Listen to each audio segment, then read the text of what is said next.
ജാർഖണ്ഡിൽ വിദ്യാർത്ഥി പ്രക്ഷോഭം കൊടുമ്പിരി കൊള്ളുകയാണെന്ന് എല്ലാ പ്രിയപ്പെട്ട പ്രേക്ഷകർക്കും അറിയാം. കേരളത്തിലെ ഒരു മാധ്യമം പോലും അത് കവർ ചെയ്യാൻ ഈ നിമിഷം വരെ മെനക്കെട്ടിട്ടില്ല. ഈ അഭിജിത്ത് ദീപ്കയോ രാഹുൽ ഗാന്ധിയോ അവിടേക്ക് തിരിഞ്ഞു നോക്കിയിട്ടുമില്ല. പക്ഷേ ജനം ടി വിക്ക് ആ വാർത്ത കണ്ടില്ലെന്ന് വയ്ക്കാനോ അത് മറച്ചു പിടിക്കാനോ കഴിയില്ല. കേരളത്തിലെ ഏത് പത്രം, ഏത് മാധ്യമം ഇത് മറച്ചു പിടിക്കാൻ ശ്രമിച്ചാലും ഞങ്ങൾ പിന്നോട്ട് പോവുകയുമില്ല. വാർത്തയിലേക്ക് പോവുകയാണ്. ജാർഖണ്ഡിൽ വിദ്യാർത്ഥി യുവജന പ്രതിഷേധത്തിൽ മുഖ്യമന്ത്രി ഹേമന്ത് സോറൻ സമ്മർദ്ദത്തിൽ എന്നാണ് വാർത്ത. രാജ്യത്താകെ ഒറ്റപ്പെട്ടതോടെ കോൺഗ്രസ് വിദ്യാർത്ഥി സമരത്തിന് പിന്തുണ പ്രഖ്യാപിക്കേണ്ട നിലയിലേക്ക് എത്തി. പരീക്ഷാ ക്രമക്കേട് വിഷയം BJP നിയമസഭയിലും ഉന്നയിച്ചു എന്നതാണ് വരുന്ന വിവരം. പ്രിയ പ്രേക്ഷകരെ, ഒരു കാര്യം അടിവരയിട്ട് ഉറപ്പു തരാം. കേരളത്തിലെ നമ്പർ 1 മാധ്യമമോ അതിന് താഴോട്ടുള്ളവരോ, കേരളത്തിലെ മുത്തശ്ശി പത്രമോ അതിന് താഴോട്ടുള്ളവരോ ഇത്തരം വാർത്തകൾ മറച്ചു പിടിക്കാൻ ശ്രമിച്ചാലും നിങ്ങൾ മനസ്സിൽ കുറിച്ചിടൂ, ജനം ടി വിക്ക് ഡൽഹിയിൽ ഒരു ബ്യൂറോയുണ്ട്.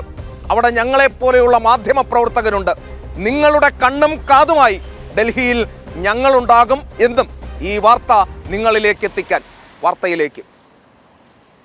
ജാർഖണ്ഡിലെ സമരത്തിൽ കോൺഗ്രസിനും പ്രതിപക്ഷ നേതാവ് രാഹുലിനുമെതിരെ കടുത്ത വിമർശനം ഉയർന്ന സാഹചര്യത്തിലാണ് രാഹുൽ സമരക്കാരുമായി ഫോണിൽ സംസാരിച്ചത്. JMM കോൺഗ്രസ് സഖ്യ സർക്കാരാണ് ജാർഖണ്ഡ് ഭരിക്കുന്നത്.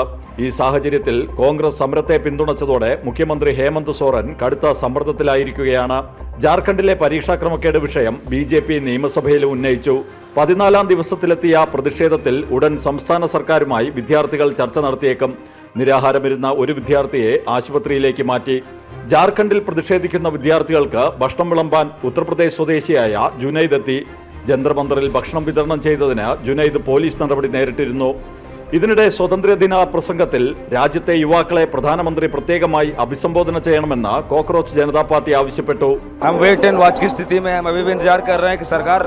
हमसे वार्ता कब करेगी, सरकार तिथि और समय निर्धारित करे. हमारे पास किसी भी ऑफिशियल माध्यम से कोई जानकारी नहीं दी गई है. नैतिक समर्थन सभी का स्वागत है. हम सिर्फ नैतिक समर्थन ले रहे हैं. हमारा मंच छात्रों का मंच है.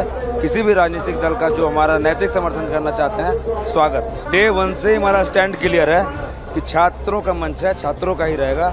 सिर्फ छात्र हम यहाँ पे हैं और हमारा किसी भी राजनीतिक दल से कोई लेना देना नहीं है. പാർട്ടി സ്ഥാപകൻ അഭിജിത്ത് ദീപ്കയാണ് ഈ ആവശ്യം മുന്നോട്ട് വെച്ചത്. ജനം, ഡൽഹി.